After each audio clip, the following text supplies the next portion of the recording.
Hello viewers, today I am going to discuss Karnataka ICSE School Association Preparatory Examination for Chemistry Part 2. It means Section B we are going to discuss today.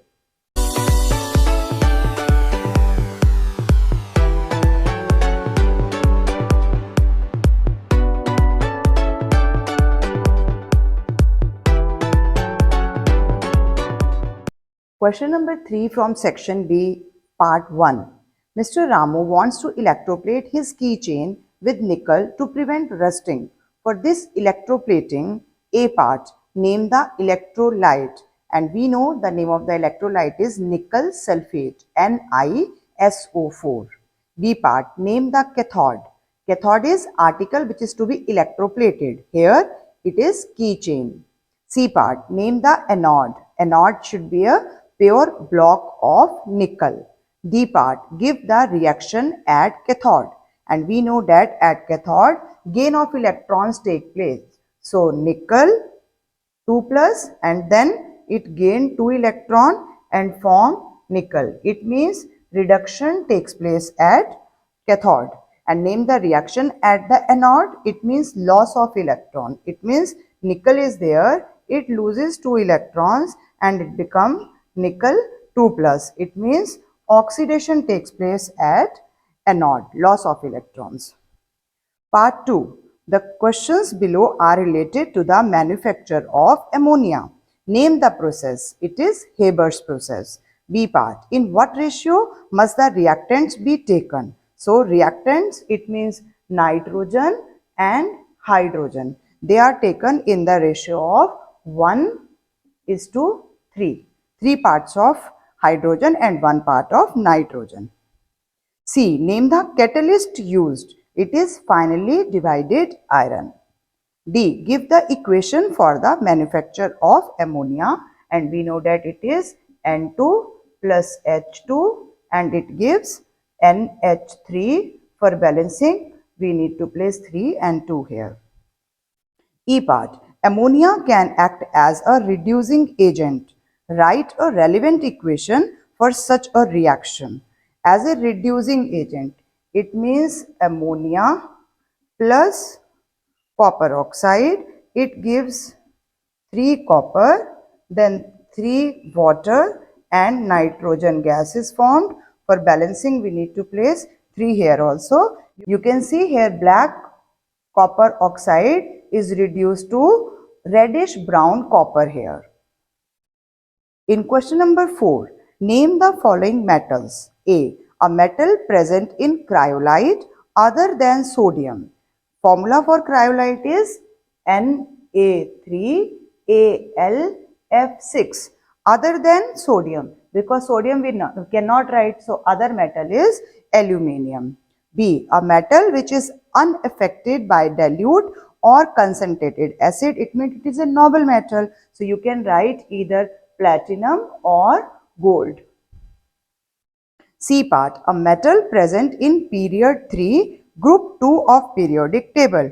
Period 3, it means KLM and group 2, it means 2, 8 and 2. So it is 12. 12 is, atomic number 12 is of magnesium. So C part is magnesium. In second part, the following questions are relevant to the extraction of aluminium. State the reason for the addition of caustic alkali to bauxite ore during purification of bauxite. We can write bauxite dissolves in caustic alkali means NaOH to generate sodium meta-aluminate while impurities remain insoluble. In second part, give a balanced equation for the above reaction. So equation is aluminium oxide and dot 2H2O, it means bauxite plus 2 NaOH caustic alkali. It gives 2 molecules of NaAlO2 sodium meta-aluminate and 3 molecules of water. Equation should be properly balanced. C part, along with cryolite and alumina, another substance is added to the electrolyte mixture. name the substance. It is fluorspar is added, means CaF2, fluorspar. Give one reason for the addition.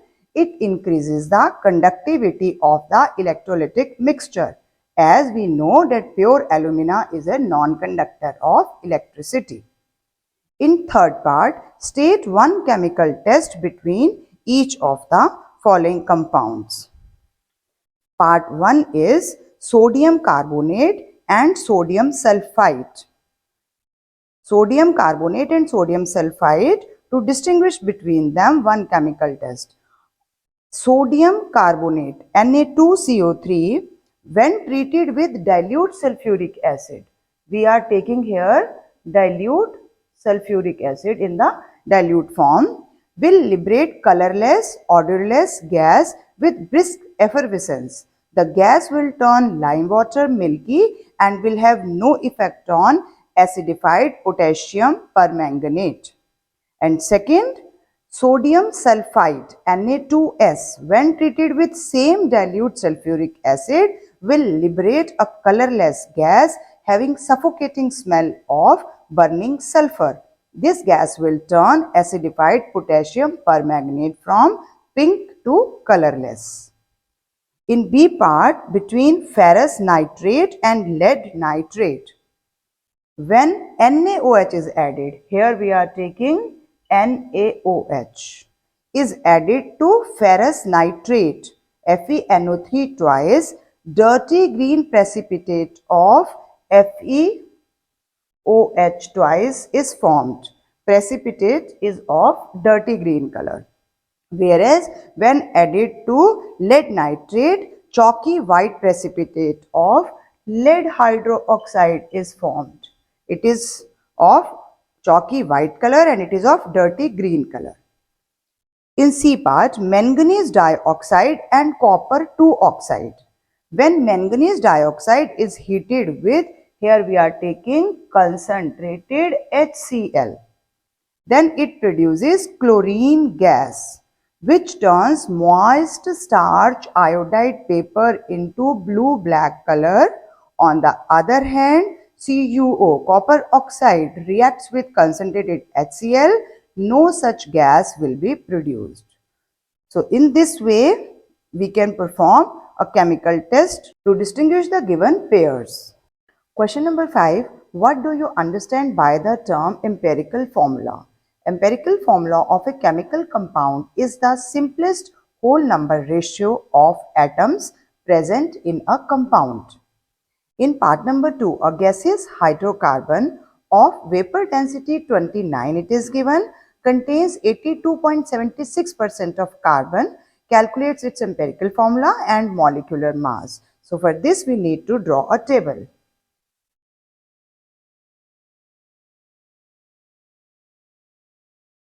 First we need to write the element here, then the percentage given, which is 82.76 of carbon, and we know that it is a hydrocarbon. It means other than carbon, hydrogen should be there. So 100 minus 82.76, it means 17.24% is the amount of hydrogen given. Now atomic mass given, otherwise we also know carbon 12 and hydrogen 1. Then next, gram atomic mass. For this we need to divide 82.76 divided by 12 and its value comes out to be 6.9. And second, 17.24 divided by 1, so it is 17.24. Now simplest ratio.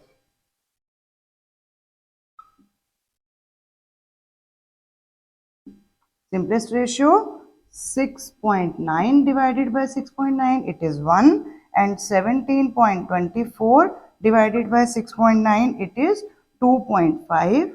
So we cannot take decimal value, we have to take here multiply by 2 values. So it is 2 and it is 5.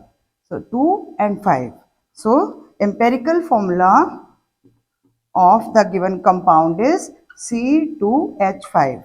Now their vapor density is given, and we know that molecular weight is equal to 2 into vapor density. It means 2 into 29. We also note that molecular weight is equal to N into empirical formula weight.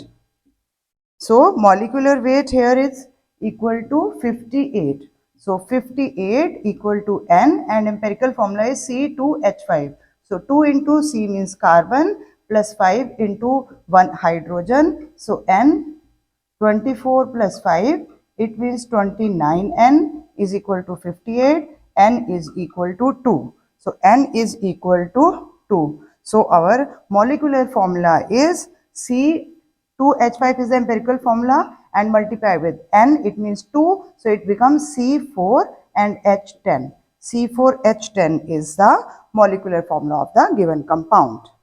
Part 3. Draw different isomers having the following molecular formula. Molecular formula given is C5H12. It means pentane. So chain isomerism we need to show. So first is simple chain. It means it is N-pentane, normal pentane structure. Then 5 carbon atoms and all the hydrogens present.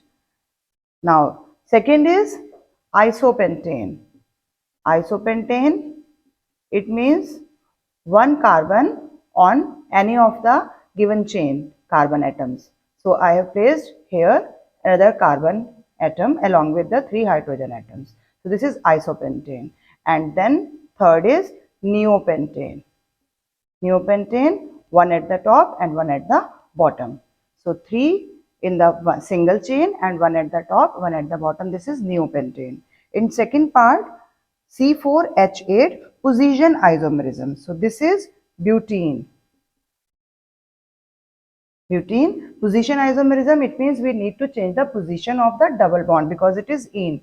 So this is 1 butene, or you can write but 1 ene, and here but 2 ene, because double bond is at the second carbon atom. So but 2 ene.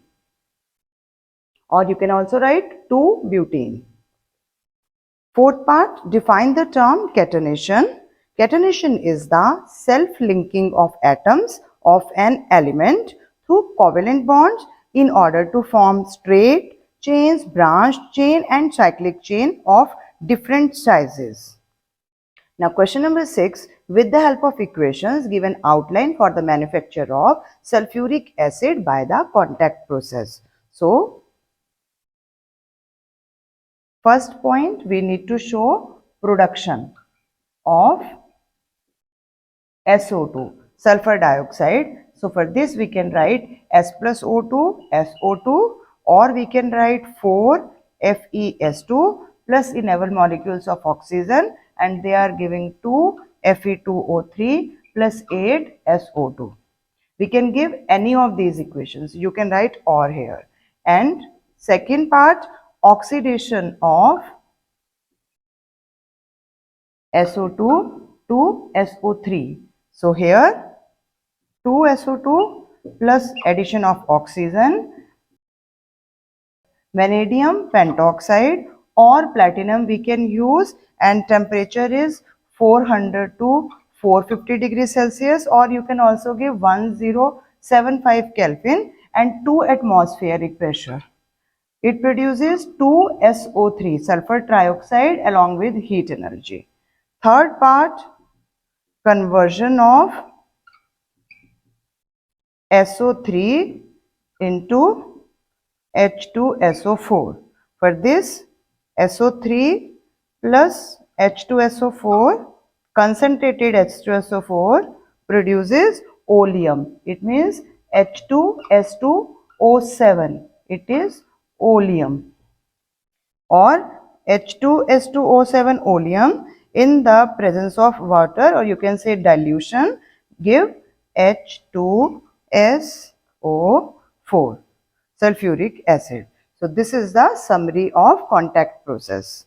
Now in second part, what property of sulfuric acid is shown by the reaction of concentrated sulfuric acid when heated with potassium nitrate?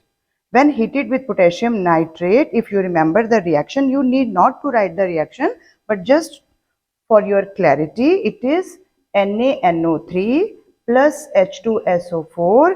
It gives NaHSO4, sodium bisulfate and HNO3. So this is a acid salt. So here the property shown by this is non-volatile acid. So non-volatile nature is shown here.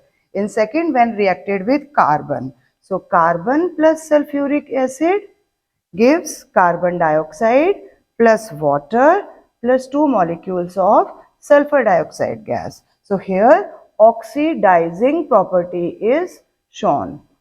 In the top, non-volatile nature of acid, and B, oxidizing property is shown.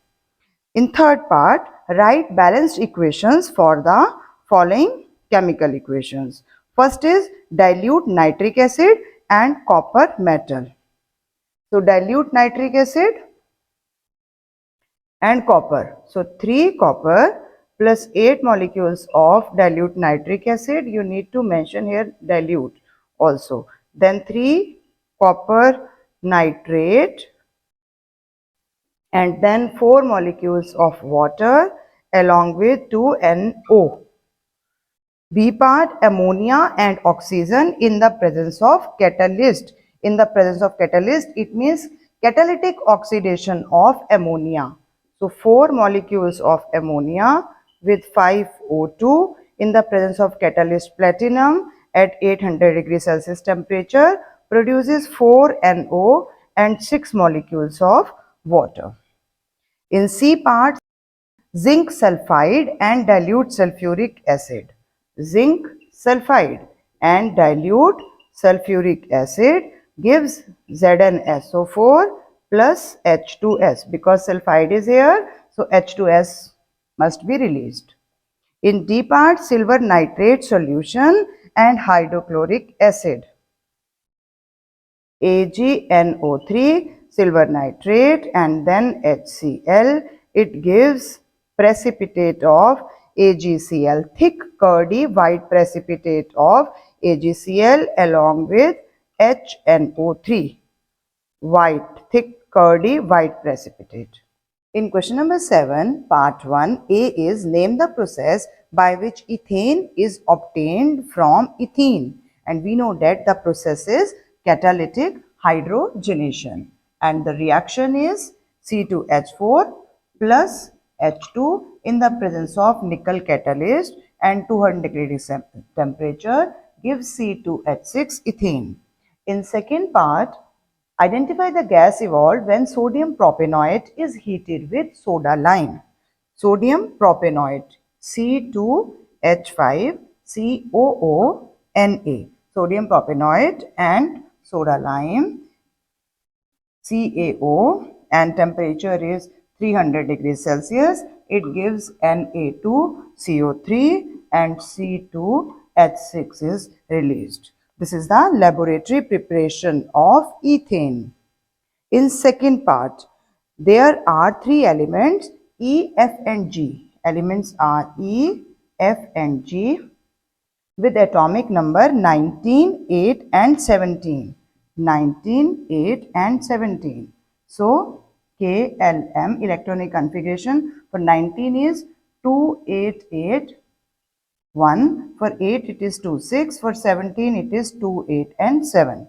Now part A. Classify the elements as metals and non-metals. So part A, metals, you can see this is E is a metal and non-metal is F and G, both are non-metals.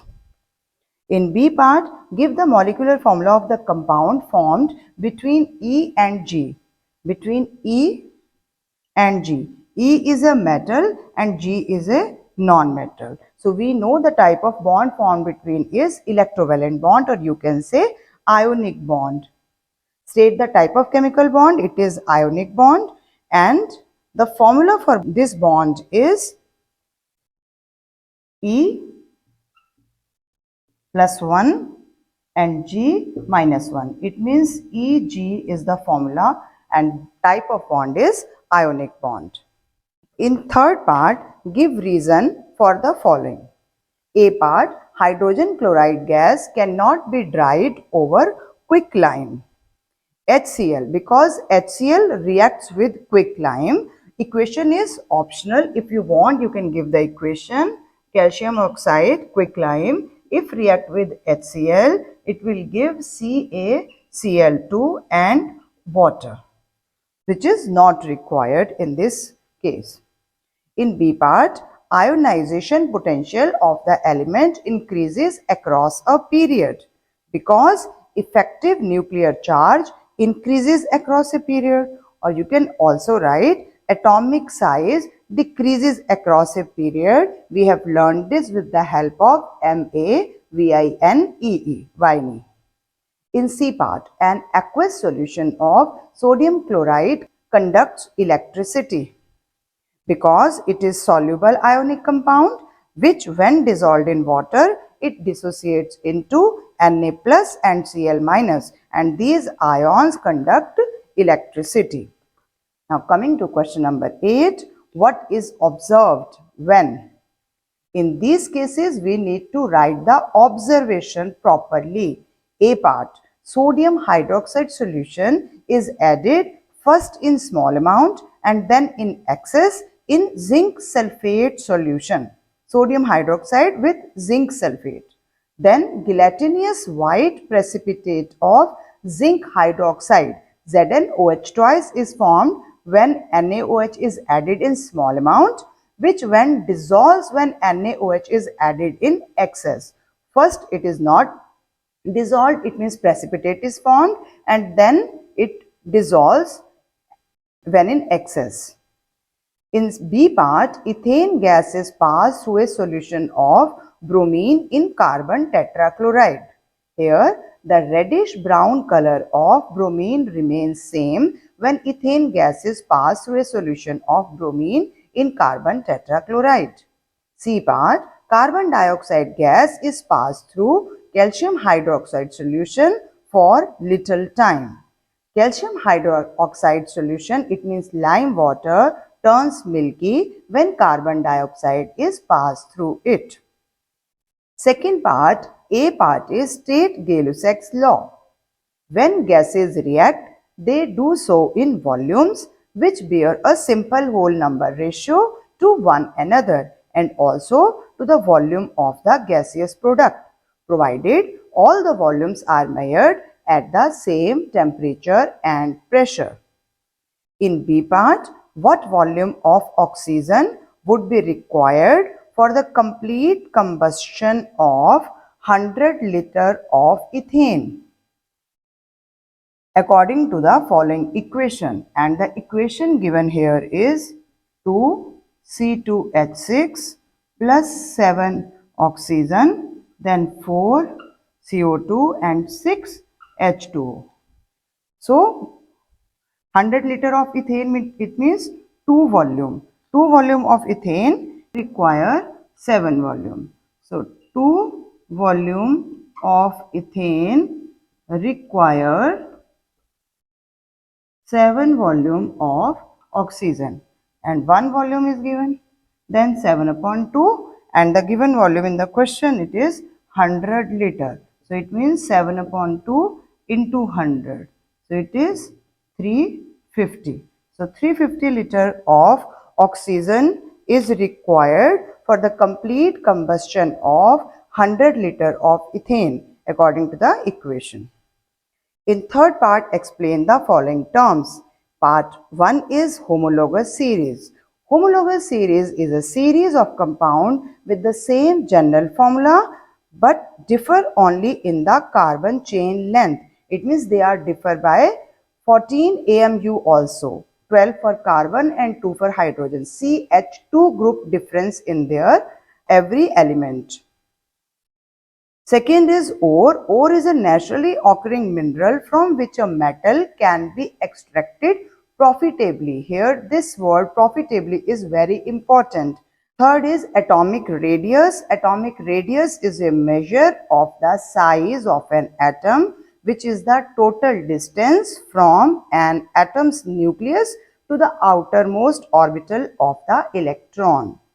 With this, I conclude my today's video. Hope you have understood all the questions. If you still have any doubt, you can tell me in the comment section. Thank you for watching till the end. Keep watching, sharing and subscribe to my channel. And please don't forget to press the bell icon. जो दबा देगा उसको भी thank you, जो नहीं दबाएगा उसको भी thank you.